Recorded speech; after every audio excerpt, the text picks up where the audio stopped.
where we start this show with an update on Myles Garrett. We'll talk about him in his car accident. We'll give you the details so you know everything you need to know as we know it, up to date for Myles Garrett. Also, we'll talk about what's moving forward for the Cleveland Browns. If Myles Garrett is not able to play this weekend, that means we're down a lot of positions on the defensive line. Defensive end is at a premium. We'll talk about some of the guys that could possibly step in for Myles Garrett in case he does not play. And then we will also get to the Atlanta Falcons are the task at hand. Browns are 2-1. The Atlanta Falcons may not seem on paper to have one of the top bona fide teams, but I tell you what, the Atlanta Falcons have some things and some pieces on offense. We'll go behind enemy lines and talk about what the Atlanta Falcons offer to the Cleveland Browns. We'll do it all coming up next on the Locked On Browns podcast. You are Locked On Browns, your daily Cleveland Browns podcast. Part of the Locked On Podcast Network. Your team every day.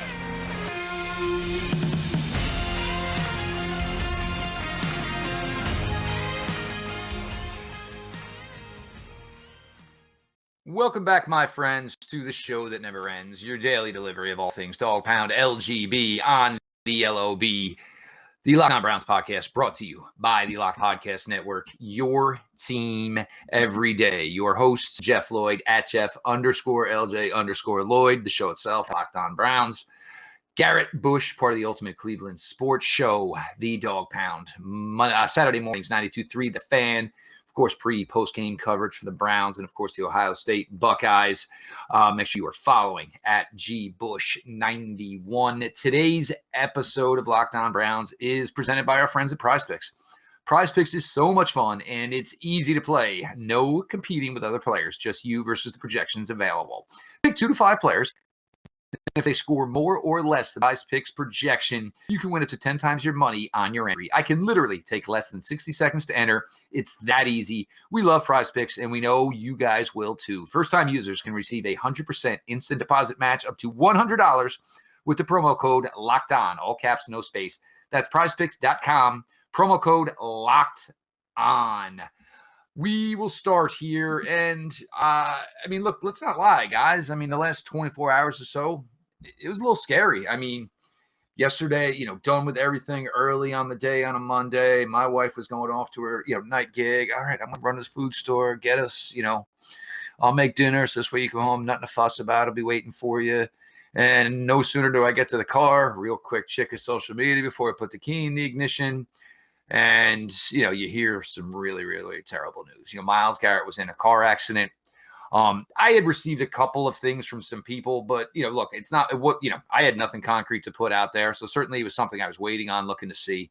And look, it's car accident. No matter what anybody says, at the end of the day, it's a car accident. So your first thoughts are, man, this absolutely could be crazy. Then you see a picture of the car, you hear, that Myles, and, we have no idea what the relationship is, but Myles and his lady friend is what we'll call her, obviously. Sounds good on everybody's part, and I think the first thing is everybody, there's no non-life threatening injuries. Okay.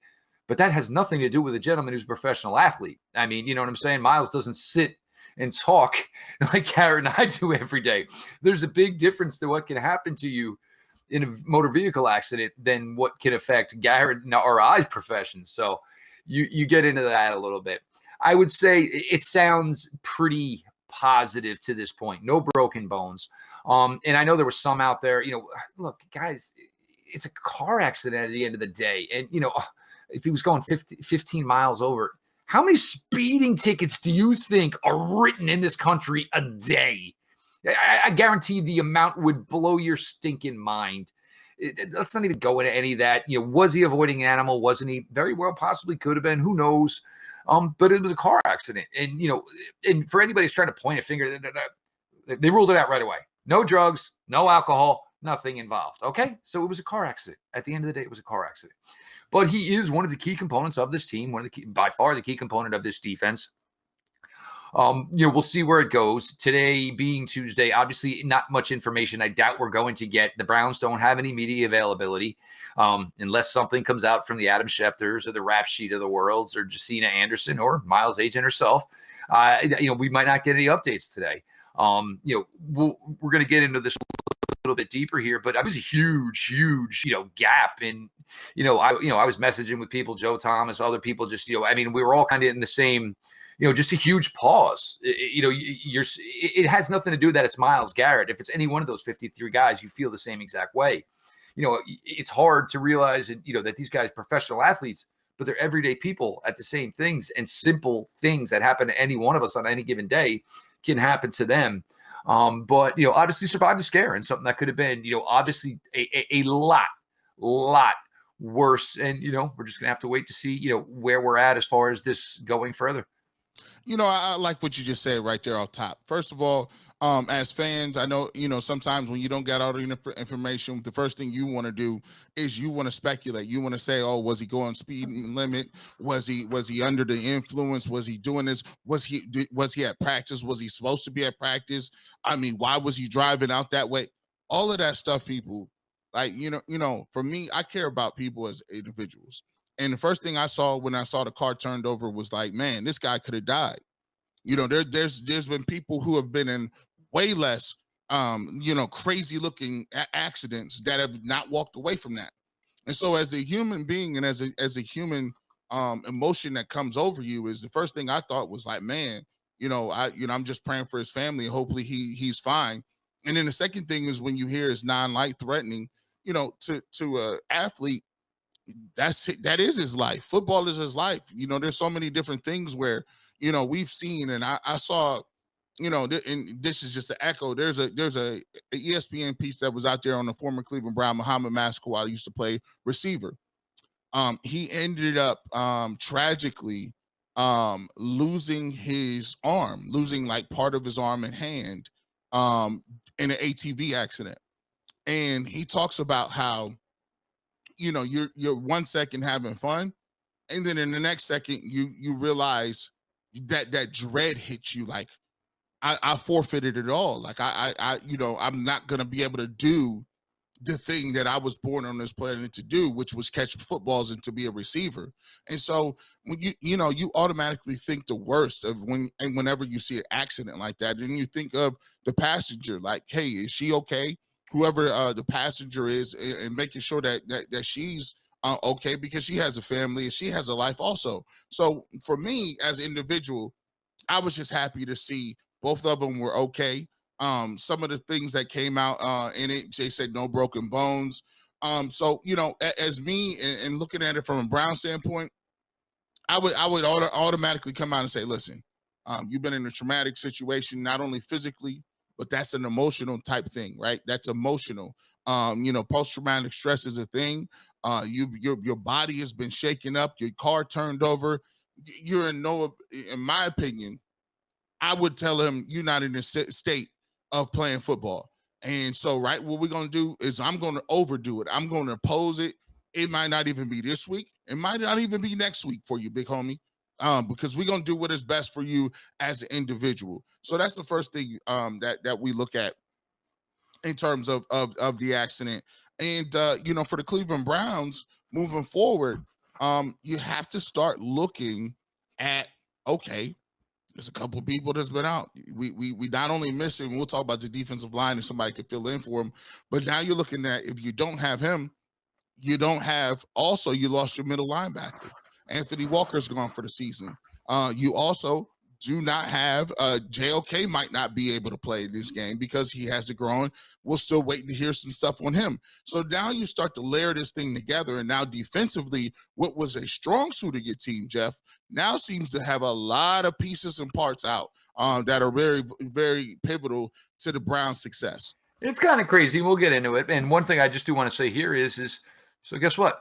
Hey, offense, can you play like you've been playing? Because I feel a lot more confident about this team's chances of winning some ball games if the offense can play like they can. Just to close out here, it's just scary. I mean, it's scary. It's something that can happen to any single one of us. I know so many people wanted to talk about the picture of the car, but me and a couple of people I talked to, I mean, like the cockpit looked pretty sound. So, I mean, that little tiny thing, even though it looks like she took a beating, at the end of the day, what a car is made to do is protect the passengers inside.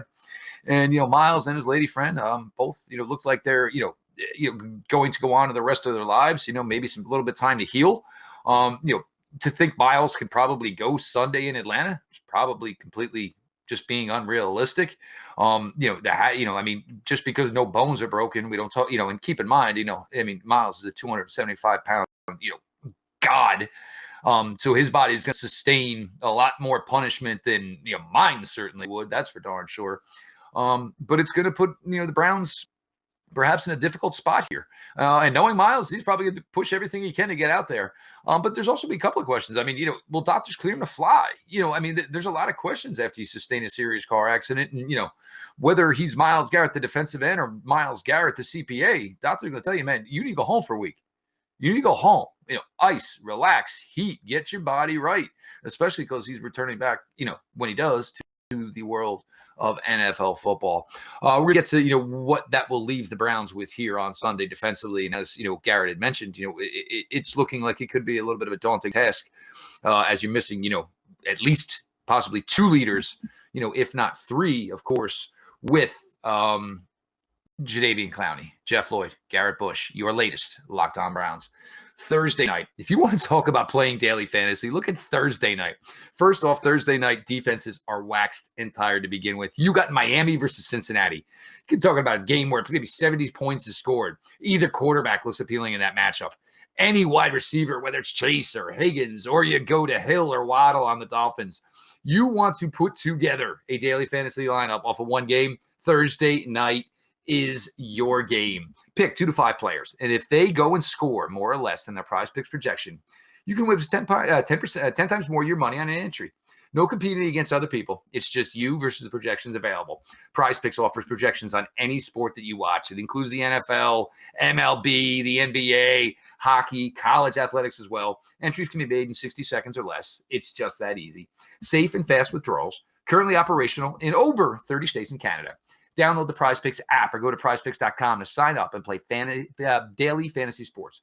First-time users can receive a 100% instant deposit match up to $100 with the promo code Locked On, all caps, no space.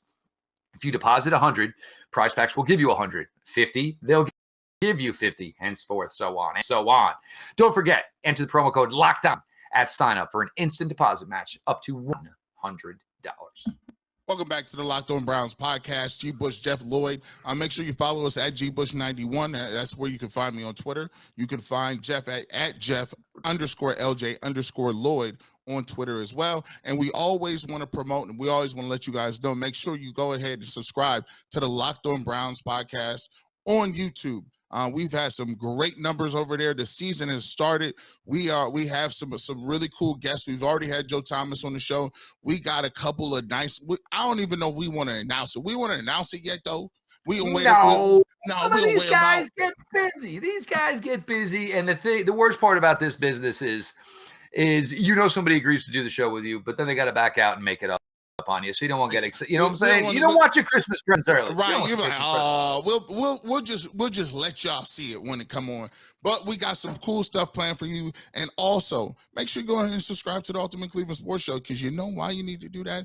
Because the hottest post game in the streets, the hottest post game is the 2-minute warning featuring myself, Jeff Lloyd. We are one half of the panel. We got Adam Bull and Mikey McNuggets. First 3 weeks have been tremendous, but we continue to roll on. We're going to see if we get one more time. We got it against the Atlanta Falcons this game. And so we've had drama the first 3 games. Hopefully, Jeff, we could get through with a good win, but we'll take it. So make sure you subscribe, hit the notification bell so you know when we're going on at the 2-minute warning. We talked about Myles Garrett and his unfortunate crash in the first segment. Everything looks like it's going to be no life-threatening things. It looks like Myles Garrett potentially could be back on the field sooner or later. But that, if we just assume we're going to just take the Atlanta Falcons out of the mix, that leaves a little bit of a void at defensive end. You don't know if Jadeveon Clowney is going to play. Chase Winovich is already on the IR. Your defensive tackles have been a lot more to be desired out of them. And now you ended up with guys like Isaac Rochelle. You got guys, Isaiah Thomas. You got Alex Wright. You got your young boys up there. And you're going against a team with a mobile quarterback. So rush contain is going to be pivotal. Jeff, who are some guys up there that's going to have to step up in terms of that defense if you do have Myles Garrett and Jadeveon Clowney out in this game. Yeah, and look, and I've talked about Chase Winovich, and look, we haven't seen much of Chase Winovich to this point, but it would be really, really behoove the Browns for him to be available this week. But on IR after re-aggravating that hamstring injury, certainly not part of the plans. The Browns originally carried 5 defensive ends and Rochelle on the practice squad. Times like these, so to speak, where you realize why you wanted all those guys around. You would probably go with the fact of I think you're going to start Isaiah Thomas. I think you're going to start Rochelle.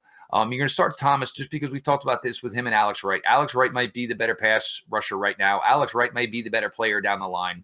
But Isaiah Thomas came into the NFL a little bit older, came with a little more pedigree as far as being a completer player. Then you're going to get Alex Wright. I think Alex Wright is going to basically rush the passer the entire day is what Alex Wright is probably going to do as the most talented pass rusher left for this team. Then is where it gets tricky. I'm going to give you 2 names. Sione Takitaki played some defensive end in his time at BYU. I even think I saw him take a rep, if I remember correctly, Thursday night against the Steelers. You could, yes, he's going to be a tad bit undersized if you're going to use him there, and it's going to be a running play. But look, when the chips are down, you got to do what you got to do. Another one that's maybe kind of interesting is he could elevate a 5th defensive tackle. And if you're looking at all these defensive tackles and thinking, who maybe is the most athletic of the bunch, I'm probably going to point the finger there to Perion Winfrey. And if I can take Perion Winfrey in maybe some obvious 1st and 10 situations, and this is going to be on Perion because he's had some difficulty on the interior in, base run defense. He's gotten pushed around a little bit. But what we saw the best of him, at Oklahoma or the best of him down in Mobile where he won over so many scouts was his off-the-ball ability. And this is something that's going to be key against a team like Atlanta. I know everybody's so excited about what Nick Chubb is doing, and we're going to get more deeper into the next segment here about the Falcons playmakers. Cordell Patterson is having a year right now. And as much as we think Nick Chubb looks impressive, Cordell Patterson is averaging more yards per carry than Nick Chubb. So if you can get a player like Perion and like what Garrett was saying as far as gap discipline, getting up the field and making sure these things don't get outside, that's going to be key here. And I think Perion would be the guy to do that as the quickest off the ball, most athletic of those guys. That might be the way this goes. Jadeveon Clowney, we'll see. I mean, come Sunday, it'll be 2 full weeks. And it was not a high ankle sprain. It was a low ankle sprain. And it's a tough spot for JC because, even if he feels, man, it'd be great if I could get another week, what are you going to do? You've seen the way Myles Garrett sacrifices for this team week in, week out. And, hey, you know what? You got to tape that sucker extra tight. You got to throw me in some high tops. Hey, if I understand I'm only going to be 75%, I'm only going to be 75%, man. But I got to go out there. I got to get my man's back. So we'll see the way it plays out. But, for a defense that is going to be without Anthony Walker, we think most likely is going to be without Myles Garrett, possibly without Jadeveon Clowney. This defense all of a sudden gets really young, really quick without some of these guys on the field. And these guys are due for a good day. These guys are due for a big day. They need it. Certainly need it for, the harmony of the room. So Joe Woods, however we're sending in those signals, if we're calling 2 coverages, let's not do that because there's going to be a lot of extra communicating as it goes because there's going to be some different moving parts out there for you.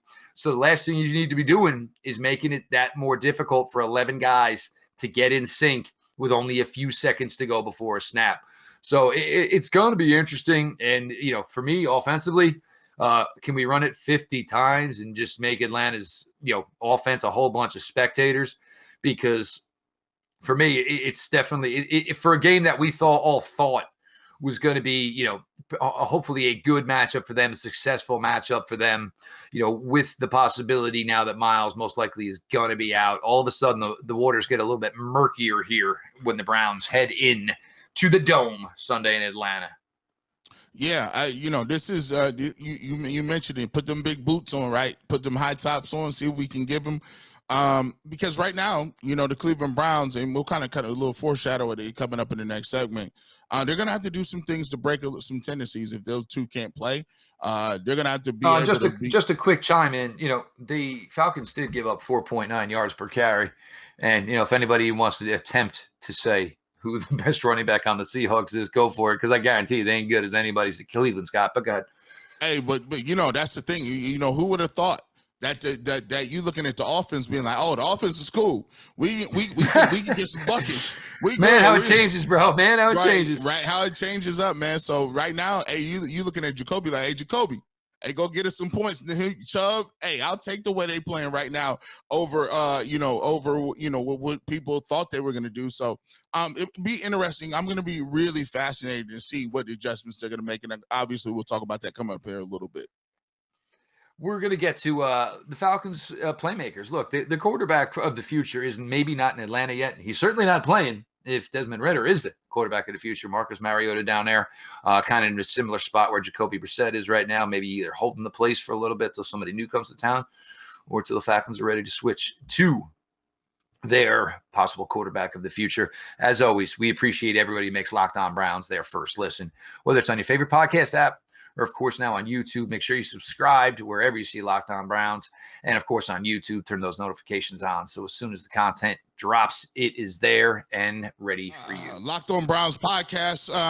This week is a pivotal week for the Cleveland Browns. Right now, 2-1. We always talk about it. If you lose a game you wasn't supposed to lose, you got to pick it up somewhere else. And this is a game that they got to have an opportunity to go 3-1. You look at all of a sudden, Jeff, these games after that, they look a little more manageable. You look at Mac Jones. Mac Jones is down. Justin Herbert has some rib issues. Next two games coming up past this are the New England Patriots as well as the Los Angeles Chargers. So, it sets up sometimes like that in the league where you thought a team might be at full strength and you think this is going to be a tough game to get, and you say maybe we could go 500. Now it all of a sudden looks like with the offense that we're having with Jacoby Brissett, it looks like we might be able to go 3-1. But to do that, they're going to have to stop some of the weapons that the Atlanta Falcons have. You mentioned Cordell Patterson. Kyle Pitts has been a guy that has been a walking mismatch, but the Falcons haven't taken advantage of it. They haven't targeted him much. But there is a guy, Drake London, who has been getting the targets. This guy's been putting up some points, putting up the touchdowns. Big guy, big kid, 6'4", 6'5". He's a red zone target, big body receiver. And the Browns have struggled a little bit, especially Denzel Ward, specifically on the bigger receivers. So these are some of the guys that they're going to have to stop. I think the Browns will be able to get theirs on offense. But what about defense, and what do these playmakers present for the Browns that can give them some trouble? Well, first, when you talk about Cordell Patterson, and I believe it's like 7 yards per carry, and I think he's either second or third in the NFL in rushing yards to this point. Of course, king of that crop right now is Mr. Nick Chubb. But Cordell Patterson, it's weird because he never truly was a wide receiver, and he's not truly a running back. He is just a ridiculous athlete who has found a way to make his presence felt in the NFL, and it's got to be over a damn decade by now. So basically, you're just trying to get him in space and, use his wiggle, use athleticism, use his speed to make plays. It's really, really difficult to defense against because it's not true traditional, running plays. Not a lot of it becomes between the tackles. A lot, not really like Deebo Samuel does it for the Niners. A lot more just having him run at basically a guard tackle gap, finding space and accelerating through it. So it's difficult. It's definitely difficult. And he's a tough matchup because he is 6'3", 215, you know what I'm saying? But it's longer, slender build at his size.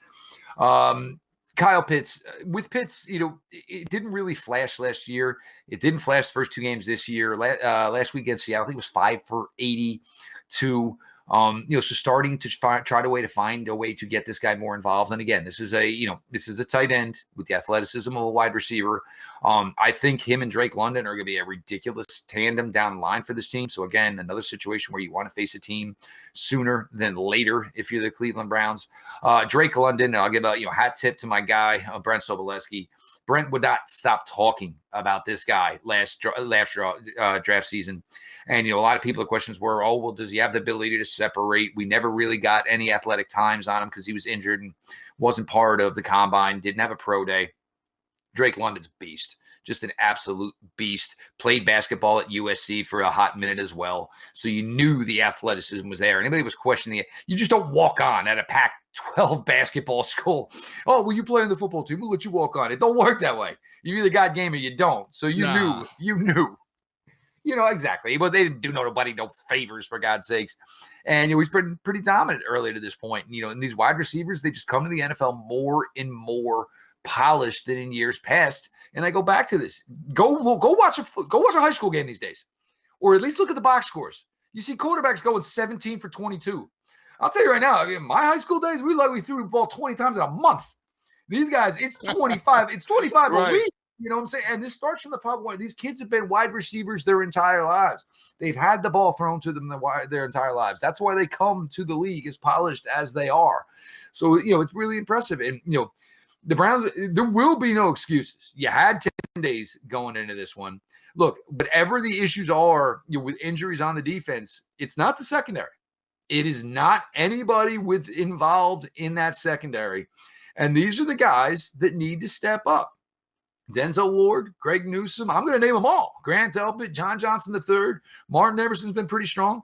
But I guarantee you ask any single one of them if they can play better than they're currently playing, and they're certainly going to tell you they can. There's no way. So you've got to rise to this occasion. And, and this is key for me. The key for me is going into a game like this and knowing chips are down, knowing some of your brothers are out. And, if you can't rally and get the nonsense out of the way in a situation like this, where you got to have somebody's back, then that is going to cause some questions that we certainly don't want to face next week. Yeah, I think this is a week where people, you got to step it up. We're looking at the big name guys, the guys that got the C on their chest, the guys that are the highest paid guys on the team, the guys that are the Pro Bowlers. If there was one time where the secondary could pick up the defensive line and linebackers, this would be it. Because I'll tell you what, I feel confident with Phillips. I feel confident with Taki playing some minutes in the middle. You may not have JOK. You saw Fields on the field a little bit last week as well, made a couple of tackles. But for me, if there's a time where the secondary can say, look, you between Greg Newsome, Denzel Ward, Emerson, Grant Delpit, John Johnson, between you guys back in the secondary, you guys need to come up with the mindset and say, look, we got our two big dogs down. Our rush ends ain't out here. Maybe Clowney won't be here. Maybe Myles Garrett won't be here. But guess what we can do? We locking everything down, moving back here. So no fly zone back here. And we need to come out aggressive. We need to play these guys to play the ball and let them know that we're not the weak link. They might have a little more time, or they might come out as the Cleveland Browns and decide to pressure them. They're going to have to do something to manufacture pressure and not lean on rushing forward. So I think, this is a great opportunity for Joe Woods to break tendency and say, okay, well, here's a couple zero blitz. Here's a couple safety blitzes. Maybe he might have a corner blitz, right? What are we doing up front to kind of confuse those guys?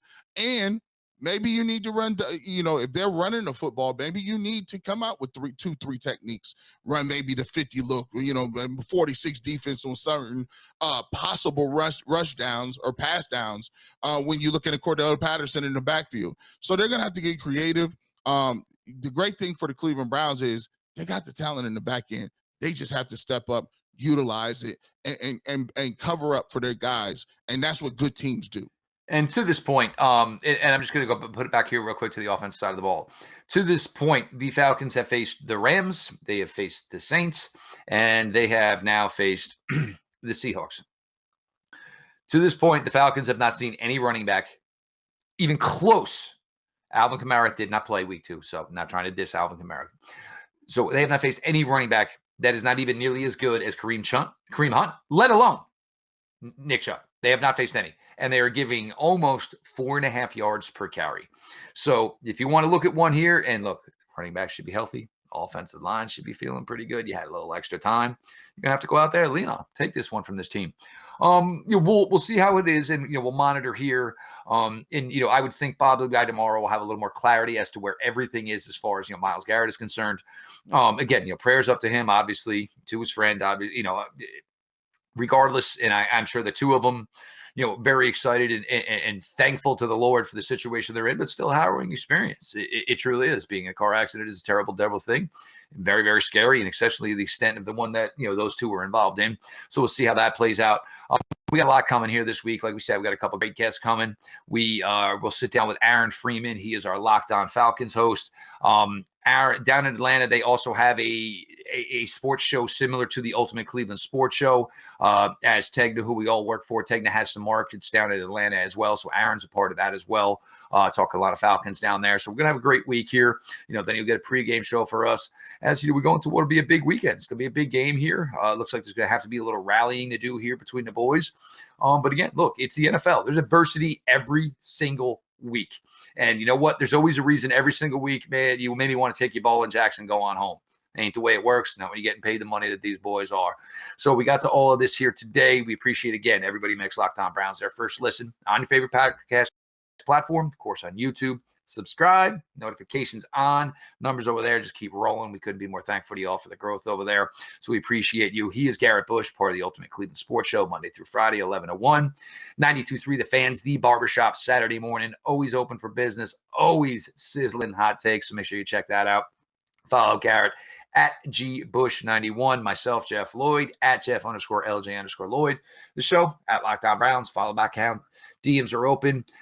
Just wish everybody a great week here. We'll get we'll get through it, get you all prepped for Sunday, 1 o'clock. I think they still call it the Mercedes-Benz Dome. Who knows the way they change stadium names these days. 1 o'clock in Atlanta, ready to rock versus the Falcons. This has been your daily delivery of all things Dog Pound. LGB on the LOB. Let's go Browns.